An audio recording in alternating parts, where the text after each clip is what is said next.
Hello, my name is Ethan Cooper, 32 years old. I live in a tiny rented room on the outskirts of Millville, New Jersey, where the smell of machine oil from the nearby repair shop clings to my clothes like an uninvited friend. By day, I'm a mechanic buried in the growling guts of machines, my hands stained with grease. By night, I deliver food or work shifts at the gas station, watching cars speed by under the flickering neon lights. My life is an endless loop, like the old wall clock in my room, ticking, never pausing long enough for me to catch my breath. I'm sitting here, telling you about my life, on a dusty plastic chair in a rented room just big enough for a single bed, a small table, and a chipped wardrobe. Outside, the October wind howls, whistling through the window that never quite seals shut. I just got back from work, still wearing my oil-stained uniform. My head is pounding like it's been hit with a hammer, but I don't have time to care. On the table sits a cold cup of coffee and a half-eaten sandwich from breakfast. Millville is a small town where everyone knows each other, but no one really cares. Cracked asphalt roads, faded wooden houses, and endless cornfields, that's all this place has. I grew up here in a small house about 10 miles from my current room. That house is old now, with loose shingles and peeling walls, but I still remember summer days running around the yard, my laughter mixing with my younger brother Zach's as he trailed me like a shadow. Lily, my baby sister, was too young then, lying in her crib giggling whenever I made funny faces. Those memories are beautiful, but they're like a faded painting, only faint outlines remaining. I'm the eldest of 3 siblings. My father, Frank Cooper, used to be a plumber until his back gave out. Now he lives on a small pension and meager savings. My mother, Ellen, works as a cashier at the local supermarket, but she's often off due to joint pain. They're not bad people, my parents. They did everything they could to raise us in that cramped house, where the smell of fried potato cakes and the constant hum of the TV blended into an indelible memory. But their love was strange. A kind of love that always left me feeling like I was on the outside looking in. I don't resent them, honestly. But sometimes in those rare quiet moments when I'm alone in this rented room, I wonder, has anyone ever seen me as a person, not just a machine that fixes things? Has anyone ever asked what I want, what I dream of, or simply how I feel? I push those thoughts away as quickly as I wipe oil off my hands. Complaining doesn't solve anything. The work is still there, and I have to keep going. My job isn't easy. During the day, I'm at the repair shop where the smell of oil and the clang of metal drown out everything else. I like the work, really. There's something satisfying about tearing a machine apart, finding the problem and bringing it back to life. But it drains me. On long days, I'm hunched over for hours, wrench in hand, my back aching, my eyes blurring from focus. Once I worked myself to exhaustion, my fingers trembling as I tightened a bolt, and Hank, my boss, had to pull me outside, hand me a bottle of water and say, "You're not a machine, Ethan. Take a break." But rest is something I can't afford. Beyond the shop, I have night shifts. The gas station is a different world, quiet but lonely. Neon lights flicker, trucks rumble on the highway, and strangers' faces pass by. I stand behind the counter, counting the minutes, trying to stay alert. Some nights I look in the bathroom mirror at the gas station and see my sunken eyes, dark circles like they were drawn with charcoal. I tell myself, just get through tonight, Ethan. Tomorrow will be better. But tomorrow never is. My family doesn't know how tired I am. They don't ask. Once, Lily called, her voice bubbling with excitement about a new art project. "Ethan, I need $200 for special paint. Can you lend me some? I promise I'll pay you back." I sent the money right away, even though it meant cutting back on lunches for the week. Zach is different. He doesn't ask for money outright, but whenever his car breaks down, he calls me.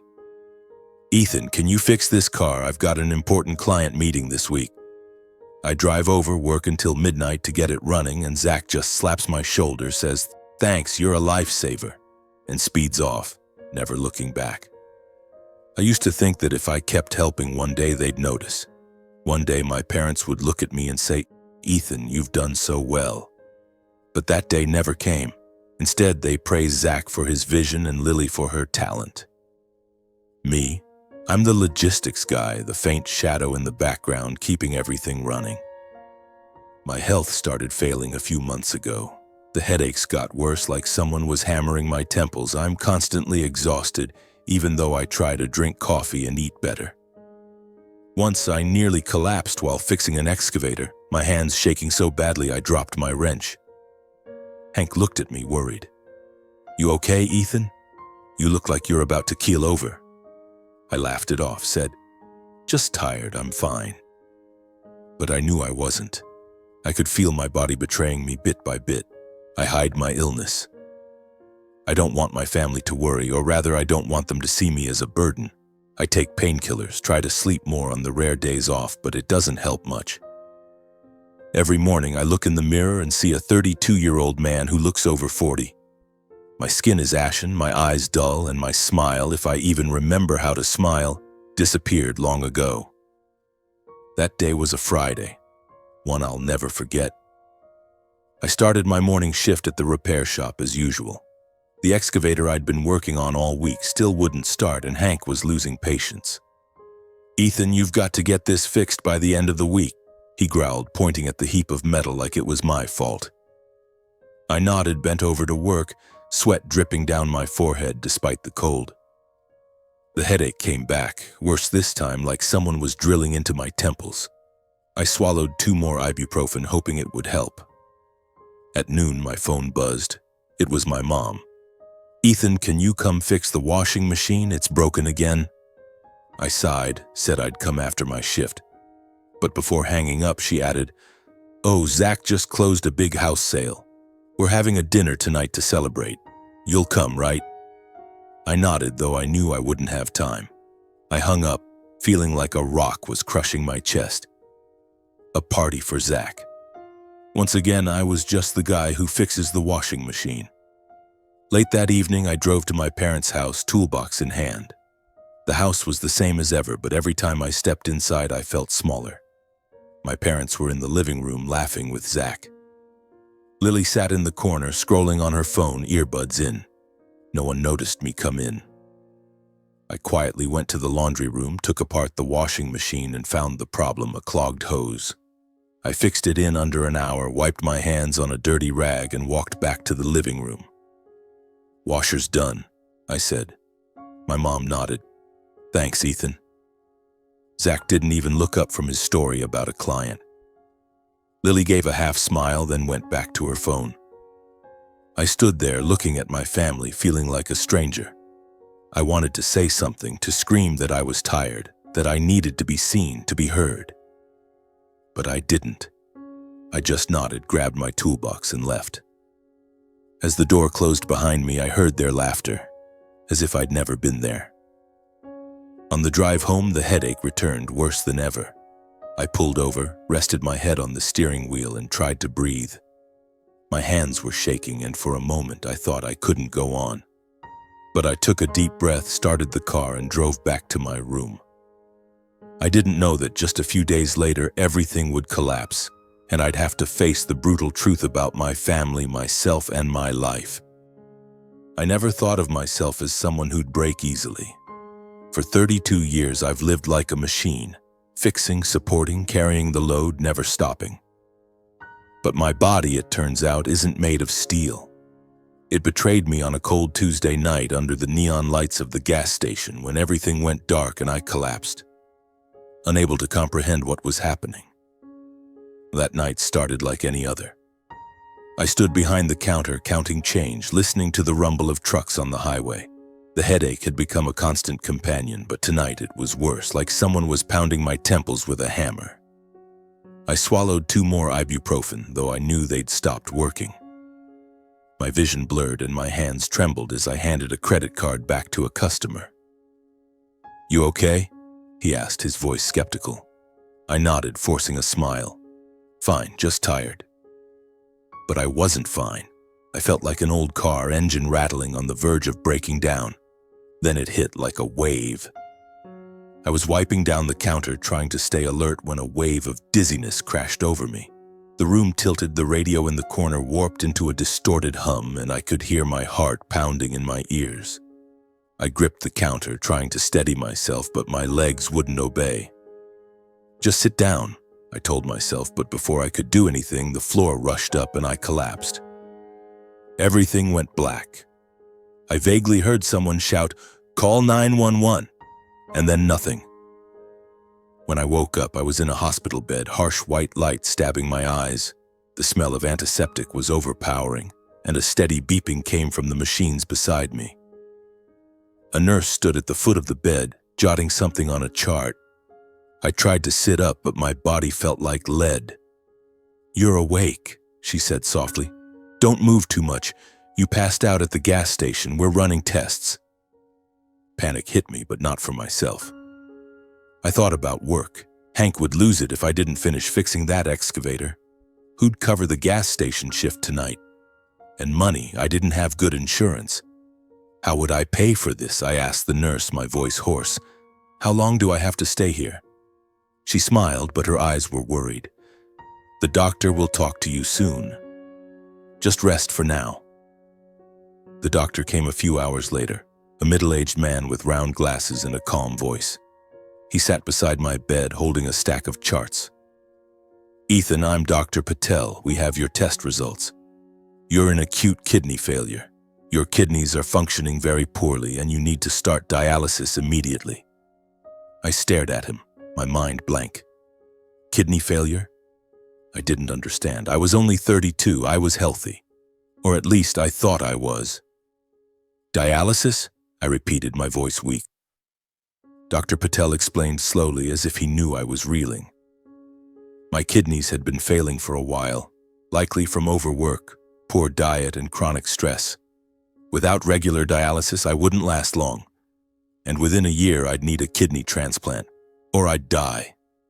The word die rang in my head like a bell. I wasn't afraid of death, not exactly, but I was terrified of leaving things unfinished. My job, my family, the responsibilities I'd carried my whole life. I asked the doctor, "A transplant. How do I get a kidney?" He looked at me, his voice gentle. "Family members are often the best option.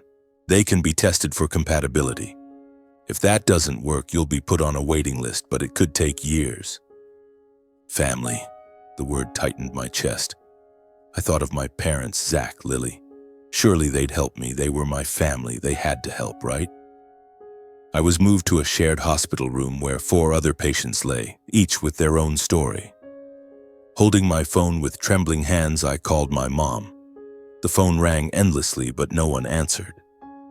I tried again, then texted, "Mom, I'm in the hospital. I have kidney failure. Need to talk urgently." I waited. 1 hour, 2 hours, no reply. I called Zach, but got his voicemail. Lily didn't pick up either. I lay there, staring at the ceiling, feeling like the whole world was slipping away from me. Finally, the next morning, my mom texted back. A short message. "Ethan, are you okay? We're busy preparing for Lily's art exhibition. I'll call you tonight." I read it over and over, unable to believe my eyes. Okay? I was in the hospital facing death, and they were busy with Lily's exhibition. I tried to tell myself they didn't understand the severity. Maybe when I explained they'd come, they'd worry, they'd help. But they didn't come. The second day, the third, then an entire week passed. I lay in the hospital room, my body weakening with each dialysis session. It felt like a giant straw was sucking the life out of me.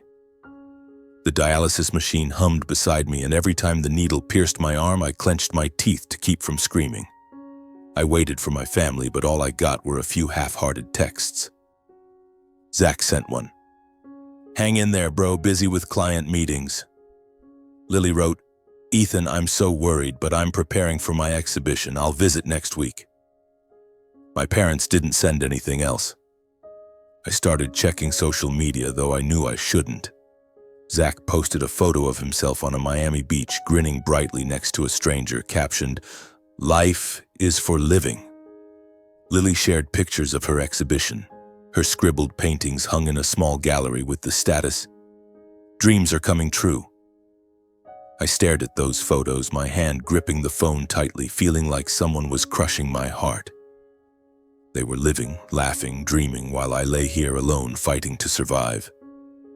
On the 8th day, I decided to call again. I needed them to understand. I needed them here. I called my mom, and this time she answered. "Ethan, how are you doing?" she asked, her voice rushed. I took a deep breath, trying to keep my voice steady. "Mom, I have acute kidney failure. I'm on dialysis, and I need a kidney transplant within a year. I need the family to get tested to see if anyone's a match, or at least help with dialysis costs." I paused, waiting. I hoped she'd panic, say they'd come right away, that they'd do anything to save me. But my mom was silent. Then she spoke, her voice quiet but cold. "Ethan, this is complicated. Your dad and I aren't young anymore, and our health isn't great. Zach's building his career, and Lily needs to focus on her art. We have to think about their futures." It felt like a knife to the chest. Their futures? What about me? Didn't I have a future? I wanted to scream, to ask why I didn't matter, but I only whispered, "So what am I supposed to do, Mom?" She sighed. "You're strong, Ethan. You always find a way. We'll try to help, but now's not the time." Then she hung up. I lay there, the phone slipping from my hand, tears spilling out despite my efforts to hold them back. For the first time in my life, I felt completely invisible. I'd spent my entire life helping them, paying bills, fixing cars, covering tuition. But when I needed them most, they turned their backs. I began to see the harsh truth. I wasn't part of the family, not in the way I thought. I was a shadow, the one in the background, keeping things running, but never truly seen. For 32 years, I'd lived to please them, to prove I was worth something. But now, lying in a hospital bed, it was clear they didn't need me, not Ethan, just what I could do for them. Life after that became a string of dark days. Dialysis 3 times a week, 4 hours each session, felt like an endless punishment. The costs ate through my savings. I couldn't work night shifts anymore. The doctor forbade it, saying my body couldn't handle it. Hank, my boss at the repair shop, was sympathetic, but I knew he couldn't keep me on long if I couldn't pull my weight. I survived on my meager wages, cutting out everything. No eating out, no new clothes, nothing. My already run-down rented room felt even colder, a constant reminder that I was sinking to rock bottom. My family drifted further away. At first, they called, asking superficial questions. But when I could no longer send them money, the calls dwindled. I sank into despair. Some nights, after dialysis, I lay in bed, staring at the ceiling, thinking about death. It wasn't as scary as I'd expected. Maybe dying would be easier than living, easier than facing the truth that my family didn't need me. But then I thought of others. Hank, who kept me on at the shop despite my weakness. The silver-haired truck driver I'd see at the gas station, who always asked if I was okay. They weren't family, but they saw me. And I told myself I can't give up yet. I started looking for options. I asked Dr. Patel about the kidney transplant waiting list, but he said it could take 3 or 4 years. I researched charity programs, but most required complicated paperwork I didn't have the energy to tackle. I even considered selling my old truck, but it was my only way to get to work. Every day I fought myself, trying not to let the emotional pain overpower the physical pain. I sat in the dialysis waiting room, my body exhausted, my mind a tangled mess, thinking this might be all I'd ever have. A life hanging by a thread, waiting for a miracle that would never come. But miracles, it turns out, do exist. Mine came in the form of a man in a gray suit with confident steps and a smile I couldn't forget, even though 8 years had passed since we last met. That morning started like any other in the hospital. I sat on a hard plastic chair, clutching a weak cup of coffee from the vending machine, trying to keep my eyes from closing. The hum of dialysis machines from the next room mixed with the murmurs of other patients in the waiting area. I just finished a dialysis session, my body drained of energy, every step heavy. I'd grown used to this feeling, the relentless fatigue, the dull ache in my back, and the foggy mind that could barely think beyond how to survive the day. My phone buzzed, the screen showing Hank's number, my boss at the repair shop. I frowned, wondering if he was calling to push me to return to work or to tell me I was fired. I answered, my voice weak. "Hank, what's up?" "Ethan, you okay?" Hank's voice came through, not gruff like usual, but full of concern. "This morning a guy came to the shop looking for you. Looked rich, wearing a suit, driving a fancy car, not the kind of person you see in Millville. He asked about you, wanted to know where you were. I told him you were in the hospital on dialysis. He didn't say much, just thanked me and left. Thought you should know." I froze, my mind reeling. Who would look for me? I had no close friends, no one beyond the guys at the shop and a few patients I'd met at the hospital. "Did he give a name?" I asked, my voice trembling. Hank hesitated. "Sounded like Jasper something. Jasper Reed, maybe?" My heart pounded. Jasper Reed. The name hit me like a stone dropped into a still lake, stirring memories I'd buried long ago. Jasper was my childhood friend, the one I grew up with in Millville, in weed-choked alleys and summer days running by the muddy Run River. Back then, Jasper was a smart but poor kid, his family living in a rundown trailer, always scraping by. I'd helped him plenty, sharing lunches, lending textbooks, even standing up for him when older kids bullied him. But the biggest memory, the one I'd never forget, was 8 years ago, when Jasper came to me with bright eyes and a crazy idea. "Ethan, I've got a business plan," he'd said, his voice brimming with passion.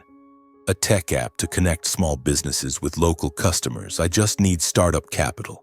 If it works, it'll change everything."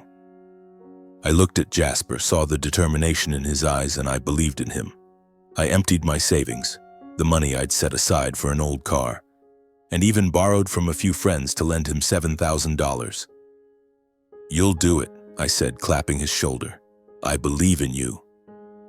Jasper hugged me, promising to pay me back tenfold. But then he left Millville, and I never heard from him again. I assumed he'd failed, like so many dreams in this town. And now Hank was saying Jasper was looking for me. A wealthy man in a suit driving a fancy car. I couldn't believe it. I sat there, phone still pressed to my ear, my mind in chaos. "Thanks, Hank," I whispered, then hung up. I stared out the waiting room window where faint sunlight filtered through, wondering if I was dreaming. Less than an hour later, I heard confident footsteps echoing down the hall. I looked up and my heart seemed to stop. A man walked in, tall, wearing a perfectly tailored gray suit, hair neatly combed, a gleaming watch on his wrist. But the smile, that smile hadn't changed. It was Jasper Reed, my friend, but no longer the scrawny kid from before. He was now a successful man with confident eyes and a presence that lit up the waiting room. "Ethan," he called, his voice warm, stepping closer. I stood, my legs trembling, unsure of what to say. "Jasper?" I whispered. He nodded, pulling me into a tight hug. I could smell his expensive cologne and feel the strength in his arms, but what choked me up was the sincerity in his eyes. "I've been looking for you everywhere," he said, his voice breaking slightly. "Hank told me about your condition. Ethan, why didn't you tell me?" I shook my head at a loss for words. Tell him what? That I'd lost everything? That my family had turned their backs? That I was fighting to survive each day? I only whispered, "I didn't know where you were, Jasper. I thought you'd forgotten me." He looked at me, his eyes full of hurt. "Forgotten you? Ethan, you're the one who gave me the chance to have today. Without your $7,000, without your belief in me, I'd never have built my company." Jasper pulled me to sit down, and he told me his story. After leaving Millville, he used the money I gave him to develop his app, and it succeeded beyond his wildest dreams. His company was now worth tens of millions, with offices in New York and San Francisco. Jasper had become a millionaire, but he said what made him proudest was repaying those who'd helped him. "I've been looking for you for years," he said. "I wanted to pay you back, to thank you, but now seeing you like this, Ethan, I'm not letting you go through this alone." I told him everything, about my illness, the dialysis sessions, how my family had abandoned me. I didn't want his pity, but I couldn't hide it. Jasper listened, his hands clenched, his eyes darkening as I spoke about my parents, Zach and Lily. "They don't deserve you," he said, his voice firm. "But I'm here and I'll help you through this." Jasper moved like a storm. The next day, he returned to the hospital with a team of lawyers and financial advisors. He introduced me to a charity specializing in transplant costs, and he personally donated a large sum to ensure I was prioritized. "I've contacted top doctors," he said. "They'll find a compatible donor for you as soon as possible." I looked at him, unable to believe it. "Jasper, I can't accept all this," I said, my voice choking. But he cut me off. "You gave me everything when I had nothing, now it's my turn." He didn't just help with medical costs. Jasper saw my rundown rented room. He'd driven there to pick up my things and decided I couldn't live there anymore. "Ethan, you need a better place to recover," he said. He found a small apartment in a quiet neighborhood near the hospital with windows overlooking a park and a fully equipped kitchen. "I'll cover the rent until you're better," he said, leaving no room for refusal. I wanted to protest, but standing in the new apartment, smelling fresh paint and feeling warm sunlight on the wooden floor, I could only nod, tears silently falling. Jasper did even more. He hired a private nurse to care for me after dialysis sessions, ensuring I ate properly and rested enough. He brought meals from restaurants, not instant noodles or leftover sandwiches, but dishes I'd never dared dream of. Steak, fresh salads, even a bottle of non-alcoholic wine to celebrate, as he put it. "You need to live, Ethan," he said, smiling. "Not just survive."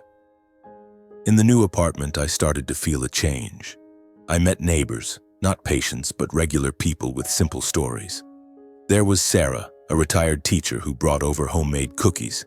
There was Mike, a bicycle repairman who loved telling tales of his rides across New Jersey. They didn't know about my illness, but they greeted me every morning, invited me for coffee, and made me feel like part of this world.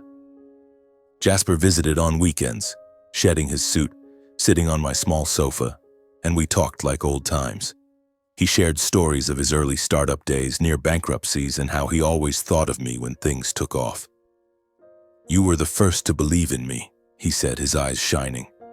"I promised I'd pay you back, and now I'm keeping that promise." Thanks to Jasper, I was enrolled in a special transplant program. Just a few weeks later, I got news that they'd found a compatible donor, someone ready to give me a chance at life. I sat in my apartment reading the letter, my hands shaking. A transplant, a new beginning. I called Jasper, my voice choked. "I've been selected," I said. He laughed loudly over the phone. "I knew you'd make it, Ethan. I'll be there for your surgery." But amid the joy, I couldn't help thinking of my family. I hadn't contacted them since leaving the hospital. They hadn't reached out either. Part of me wanted to call, to tell them about Jasper, the transplant, the new apartment. But I stopped. I realized I no longer needed their validation. Jasper, Sarah, Mike. These strangers had become my new family, not by blood, but through genuine care. Jasper showed me I deserved to live, not for what I did, but for who I was. The surgery was scheduled a few months later. Jasper promised to fly back from New York to be there. "I'm not leaving you alone," he said, and I believed him. The night before the surgery, I lay in bed, watching moonlight stream through the window, feeling a strange peace. I didn't know what the future held, but for the first time, I wasn't afraid. I had Jasper, my new apartment, a chance to start over, and I knew no matter what, I'd never go back to being my own shadow. The day of the kidney transplant arrived, and I lay in the hospital bed, my heart pounding. Not from fear, but from a strange feeling, as if I were standing at the greatest crossroads of my life. The operating room was cold, the white lights blinding, and the sharp smell of antiseptic made me slightly dizzy. But in that moment, I didn't think about death, the months of dialysis, or the pain. I thought of Jasper, who had pulled me out of the darkness, and I told myself, if I make it through today, I'll live differently. I'll live for myself and for those who truly value me. As the nurse wheeled me into the prep room, I glanced down the hallway, hoping to see a familiar face. But there was only Jasper, standing there in his familiar gray suit, his smile warm but his eyes worried. Beside him was Hank, my boss from the repair shop, wearing his old flannel shirt, hands in his pockets, looking out of place in the hospital. "You've got this, Ethan," Jasper said, gripping my hand so tightly I could feel his strength. Hank just nodded, his voice gruff. "Hang in there, kid. I bet you're tougher than that excavator at the shop." I laughed, though my throat tightened. They weren't my family, but they were here, and that was enough to give me a sliver of courage as I entered the operating room. The surgery lasted 6 hours. I don't remember much, only waking to dim light filtering through a window and the steady beeping of machines. A dull pain throbbed in my abdomen where the incision was, but it wasn't frightening. It was proof I was alive. The doctor came in smiling. "The surgery was a success, Ethan. The new kidney is functioning well. If everything stays on track, you'll recover quickly." I nodded, my mind still foggy from anesthesia, but a wave of relief I'd never felt before washed over me. I was alive. I truly had a chance to start over. Jasper and Hank stayed at the hospital all day. Jasper brought coffee and a sandwich from a nearby deli, insisting I eat despite my lack of strength. Hank told corny jokes about the repair shop, trying to make me laugh. Neither mentioned my family, but I knew they noticed their absence. When I asked Jasper, "Has anyone called?" he shook his head, his eyes sad. "No, Ethan, but you've got us." I nodded, swallowing the sharp pang in my chest. My family had chosen not to be here, even on the most important day of my life. Recovery wasn't easy. The first few days I was so weak I couldn't sit up on my own. The incision hurt with every movement, and the medications made me nauseous. But Jasper didn't let me face it alone. He arranged for a private nurse, called every day, and even flew back from New York on weekends to check on me. Hank visited when he could, bringing stories from the shop and once a new baseball cap, saying, "You need something to cover that messy head of yours." I laughed, for the first time in months, feeling like a normal person, not just a patient. When I was strong enough to return to my apartment, Jasper had everything ready. My small apartment now had a comfortable armchair and a fridge stocked with food. He even installed an app on my phone to track my medication schedule and remind me to rest. "You have to take care of yourself, Ethan," he said, his voice serious. "I didn't do all this for you to collapse again." I nodded, unable to say anything but, "Thank you." The word felt too small for everything Jasper had done. But then, a few weeks after the surgery, something strange happened. I came across a post by Zach on social media. He was standing next to a red sports car, grinning brightly, captioned, "Welcoming my new friend." I frowned. Zach was a real estate agent, but he'd never made that kind of money. A week later, I saw another post. Zach showing off a new condo with large windows overlooking the city, luxurious furniture, and the caption, "Live big, dream big." A chill ran down my spine. Where was Zach getting this money? He couldn't have earned that much, not that fast. I started digging, not out of curiosity, but because of a bad feeling. I asked a coworker who knew Zach. "He's been bragging everywhere," the guy said. "Talking about closing a big deal, making $200,000 in a single day." I was stunned. $200,000? Impossible. Zach didn't have deals that big. I dug deeper, contacting a close friend of Zach's who'd visited our parents' house a few times during Thanksgiving and Christmas. After some reluctance, he revealed a truth that left me numb. "Ethan, you didn't know," he said, his voice low. "Zach donated a kidney to someone and they paid him $200,000 for it. He bragged to everyone that it was the easiest deal of his life." I sat in my small apartment, feeling like the floor had collapsed beneath me. I knew who he donated the kidney to, and I knew the person who paid him $200,000 was none other than my millionaire friend. Zach, my brother, whose car I'd fixed, whose debts I'd paid, for whom I'd sacrificed everything, had given me a kidney. But not out of love. He'd done it for money. $200,000. I imagined Jasper, desperate to save me, negotiating with Zach, paying a price to convince him. I thought of my parents, of Lily, and wondered, Did they know? Did they agree to this, see me as a commodity to be traded? Pain surged, not from the incision in my abdomen, but from my heart.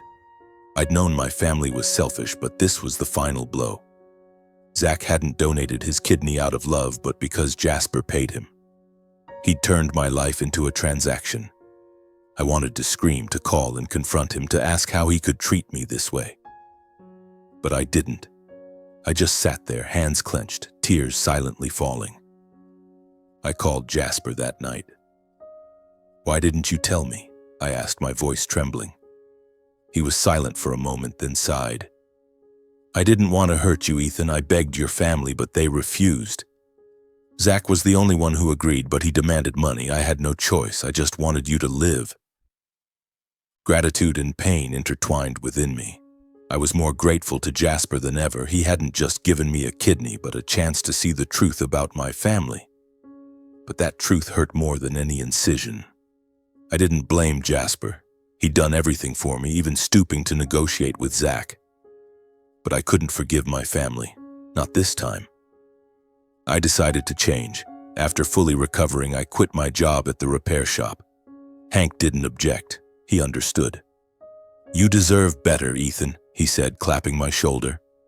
I started an online course in counseling for chronic illness patients. I wanted to help people like me, those who felt invisible, who fought alone. I wanted them to know they weren't alone.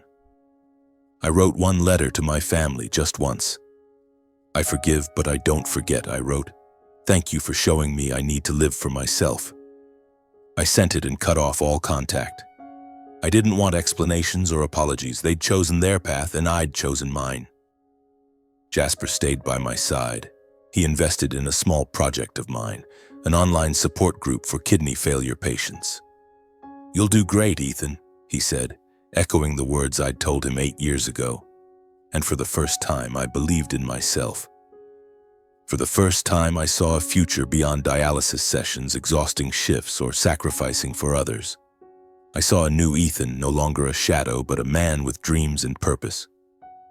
My project started small, just a simple website where kidney failure patients could share their stories, find encouragement, and learn how to care for themselves. I spent hours after recovery building it, learning to write content, manage forms, and respond to every message from strangers who felt closer than my family ever had. There was Amy, a 24-year-old newly diagnosed with kidney failure, who wrote that she was so scared she couldn't sleep. I replied, sharing my journey, and she messaged back, "Thank you, Ethan. You make me feel less alone." Those simple, heartfelt words were like medicine for my heart. Jasper didn't just provide financial support. He introduced me to people in the tech industry, helping me expand the project. A nonprofit in New York offered additional funding, and soon my support group had a mobile app connecting patients directly with counselors and doctors. I started getting invited to speak at conferences, sharing my story, from a mechanic in Millville to a survivor inspiring others. The first time I stood before a crowd holding a microphone, my voice trembled, but seeing the attentive eyes, I knew I was doing the right thing. My life slowly became brighter. I no longer lived in a cold rented room or ate instant noodles to save money. The small apartment Jasper rented for me was now filled with new keepsakes, a painting from my neighbor Sarah, a bicycle Mike fixed for me to ride in the park, and a photo of me and Jasper smiling brightly at the app's launch. I started taking care of myself, eating healthier, doing gentle yoga on my doctor's advice. The scar on my abdomen, a remnant of the transplant, was no longer a reminder of pain, but proof I'd overcome. But as my life blossomed, I heard my family was falling apart. An old friend from Millville told me Zach, after blowing through the $200,000 from his deal with Jasper, had spiraled into debt. He'd bought a fancy car, a new condo, and lived lavishly as if the money would never run out. But his real estate deals kept failing, and soon his assets were repossessed. My parents were struggling too. They sold the old house, moved to a smaller rented apartment, and my mom worked extra hours at the supermarket despite her failing health. I knew it was only a matter of time before they'd come to me for help. And then one day my phone buzzed. It was my mom's number. I stared at the screen, my hand hesitating. It had been nearly 2 years since the letter I'd sent. I didn't answer the call, but she texted, "Ethan, are you okay? We want to see you. The family's struggling. Can you help?" I read the message, feeling like my heart was being squeezed. Help? After everything they'd done or failed to do? I didn't respond. A few weeks later, they showed up at the hospital where I was giving a talk to encourage kidney failure patients. When I opened the door, there they were, my parents, looking aged, their hair grayer, eyes sunken. Zach stood behind them, no longer the confident man, just a tired figure in an old hoodie. Lily was beside him, clutching her bag, eyes on the floor. "Ethan," my mom said, her voice trembling. "Are you okay? We want to apologize." My dad nodded, his voice hoarse. "Son, we were wrong. We want to make it right." Zach looked at me, his eyes a mix of shame and desperation. "Bro, I messed up taking money from Jasper. I didn't think it'd turn out like this." I stood there looking at them, the people who'd once been my entire world. I wanted to believe them, to hug them and say everything would be okay. But then I remembered the hospital days, their half-hearted texts, the times they'd abandoned me. I remembered Zach selling his kidney not for brotherly love but for money. I remembered how they'd lived on as if I didn't exist, and I knew I couldn't go back. I smiled, a small but resolute smile. "Thank you for coming," I said, my voice calm. "But I can't help anymore. I've given too much and now I need to live for myself." My mom broke into tears, my dad bowed his head, and Zach and Lily said nothing. I walked away, leaving the people I'd once considered my world behind. I leaned against the hospital hallway, taking deep breaths, feeling both pain and relief. For the first time in my life, I'd chosen myself. Since that encounter with my family at the hospital, I haven't contacted them again. I heard they're still struggling, but I no longer feel responsible for saving them. I'd done that for too long, and now I needed to save my strength for those who truly deserved it. The patients in my community, friends like Jasper, Hank, Sarah, and Mike. They were my new family, not bound by blood but by humanity. One afternoon, I drove to the beach near Millville, where waves lapped gently at the shore and the sunset painted the sky a brilliant orange. I stood there, feeling the sea breeze caress my skin, the sunlight illuminating the small scar on my abdomen, the mark of my transplant, the mark of my rebirth. Jasper stood beside me, tossing a pebble into the sea, then turning to me. "You okay, Ethan?" he asked, as he always did. I smiled, feeling whole for the first time. "I'm okay," I said. "Jasper, sometimes what we need isn't a family. It's choosing who our family will be." He nodded, saying nothing, but I knew he understood. I looked out at the sea where the sun was slowly sinking and thought about the message I wanted to share. Life isn't about what you sacrifice, but what you choose to hold on to. I'd once lived to please others, to be their shadow. But now I chose to live for myself, for those who saw my worth and for those I could help with my heart, not blind sacrifice. I am Ethan Cooper, and I've found my true family, not in blood but in hearts that resonate with mine.